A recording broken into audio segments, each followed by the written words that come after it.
जय हिंद दोस्तों, आज बात करते हैं कि आई का इंट्राओकुलर प्रेशर नॉर्मल कितना होना चाहिए।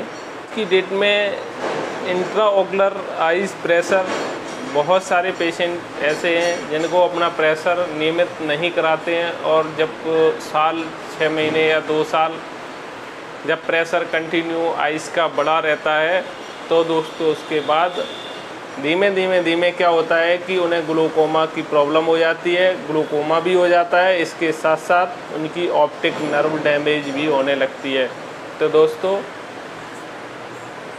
मेरा नाम सीवी सिंह और आप देख रहे हैं Rudra eye and health care YouTube channel. Intraocular eye pressure है, ये प्रेशर नियमित कैसे हमारा सही रहे, कैसे हम मेंटेन अपना रखें, मेंटेन रखने के लिए हमें क्या क्या करना बहुत ज़रूरी है।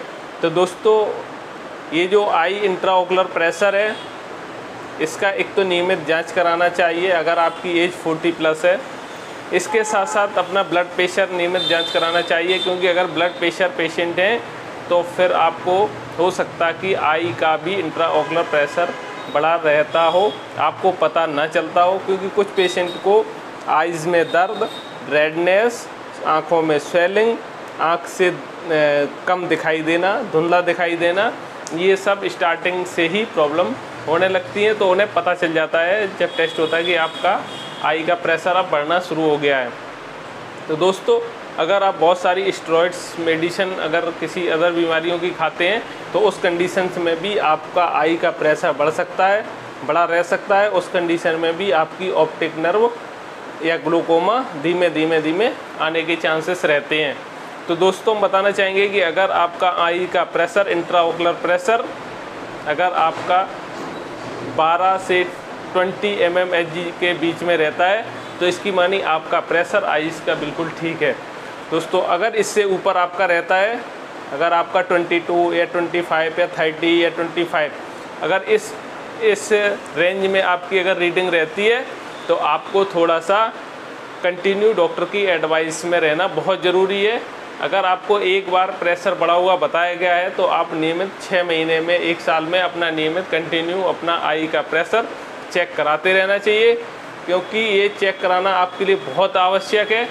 क्योंकि इंट्राओकुलर प्रेशर जब बढ़ जाता है, और दोस्तों ये बढ़ता कैसे है कि आई में जो हमारा कॉर्निया होता है, कॉर्निया और लेंस के बीच में जो एक्वस ह्यूमर होता है तो वो फ्लो ना होके वो फ्लो रुक जाता है।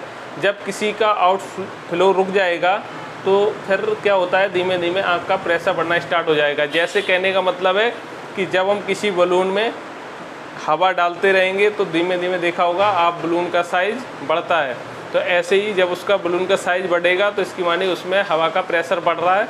ऐसी आइज़ के अंदर जब वो आउट फ्लो रुक जाता है, जो हमारा एक्वस ह्यूमर है उसका आउटफ्लो नहीं हो पाता है, उस कंडीशन में क्या होता है, आँख का प्रेशर, आँख में दर्द होना, आँख से धुंधला दिखना, आँख से पानी आना, किसी को तो वॉमिटिंग, चक्कर आना, ये सब भी होने लगते हैं। तो दोस्तों अगर किसी को ऐसा लगता है जब प्रेशर बढ़ जाता है तो धुंधला दिखना, एक मतलब मेनली धुंधला तो दिखेगा। अगर किसी का प्रेशर बढ़ा है तो वो पता ना भले ही चले, अगर आँख का प्रेशर बढ़ता है तो 99% उस पेशेंट को या तो दोनों आइज़ में अगर प्रेशर बढ़ रहा दोनों आँख से या एक आँख से हल्की सी क्लैरिटी कम हो जाएगी, धुंधलापन दिखेगा, ये तो कन्फर्म है।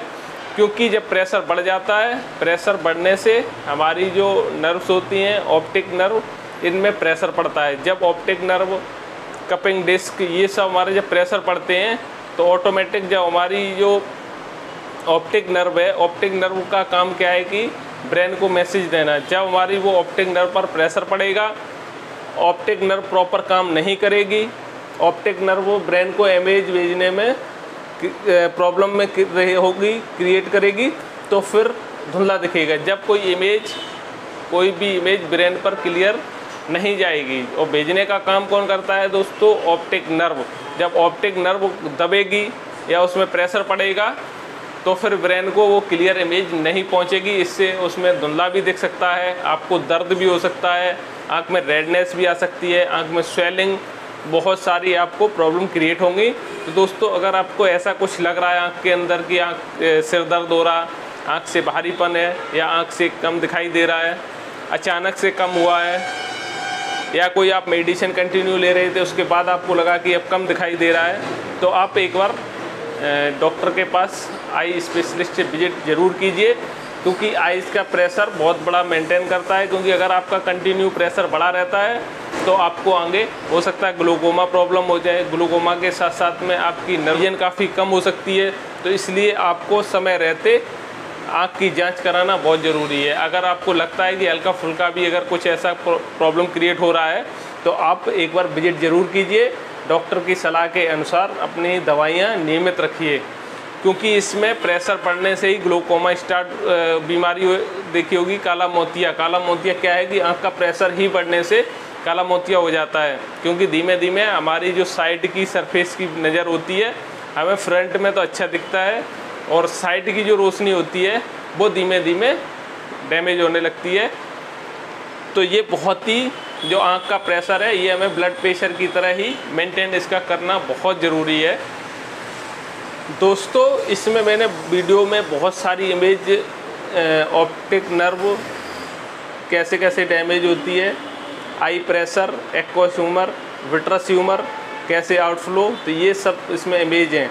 तो इमेज के माध्यम से आप बहुत अच्छे से समझ सकते हैं। दोस्तों अगर ये जानकारी, अगर ये वीडियो आपको यूज़फुल अच्छी लगती है तो इस वीडियो को ज़्यादा से ज़्यादा लाइक कीजिए, शेयर कीजिए, और अभी तक इस चैनल पर नए हैं तो इस चैनल को सब्सक्राइब कीजिए, क्योंकि हम आँख से रिलेटेड या अदर किसी भी बॉडी की ऐसी ही जानकारी हम हमेशा देते रहेंगे। तो दोस्तों नमस्कार, मिलते हैं नेक्स्ट वीडियो के साथ।